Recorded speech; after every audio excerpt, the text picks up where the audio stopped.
नमस्कार दोस्तों, मैं आज फिर एक नई कहानी के साथ आप लोग का स्वागत करता हूँ।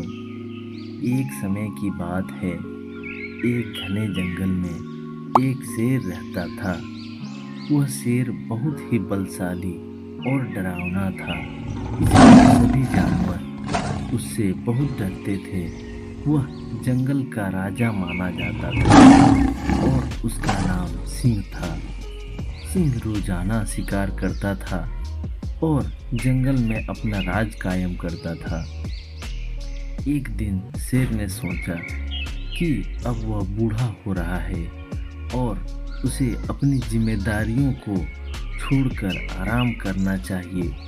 लेकिन शेर को चिंता थी कि उसकी जगह कौन लेगा।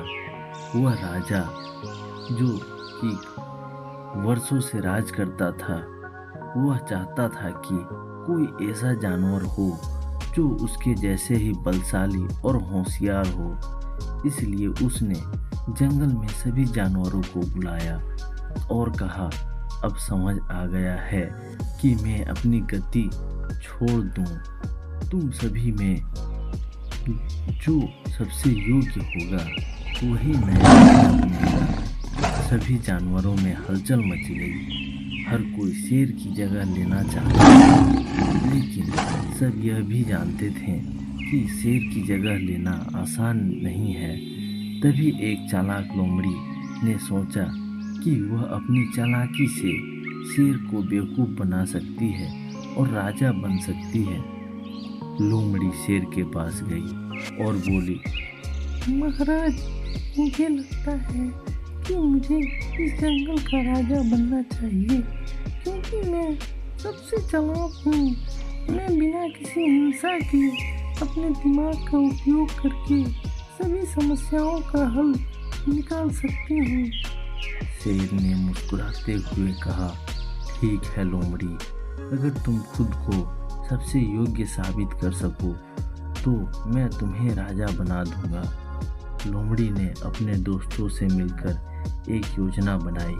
उसने छोटे जानवरों को डराया और उन्हें अपने पक्ष में कर लिया। उसने सबको बताया कि अगर वह राजा बनी तो सबको सुरक्षा और आराम मिलेगा। लेकिन शेर समझ गया कि लोमड़ी की चालाकी से वह राजा बनने की कोशिश कर रही है। शेर ने कहा, लोमड़ी, मैं तुम्हारी चालाकी को समझ गया हूँ, लेकिन राजा बनने के लिए साहस, न्याय और शक्ति भी चाहिए, जो तुम में नहीं है।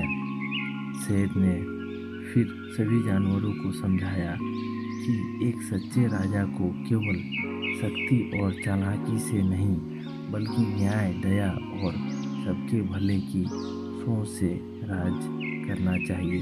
सभी जानवरों ने शेर की बात मान ली और फिर शेर ने अपने बड़े बेटे को राजा बना दिया, जो अपने पिता की तरह ही न्यायप्रिय और शक्तिशाली था। शेर ने अपने बेटे को कहा, सच्चा राजा वही होता है जो अपने प्रजा की भलाई के लिए सोचे और हमेशा उनके साथ न्याय करे। इसके बाद शेर ने शांति से जंगल में जीवन बिताया और नया राजा ने पूरी निष्ठा से जंगल पर राज किया। इस कहानी से हमें यह सीख मिलती है कि चालाकी और धोखे से कुछ हासिल नहीं किया जा सकता।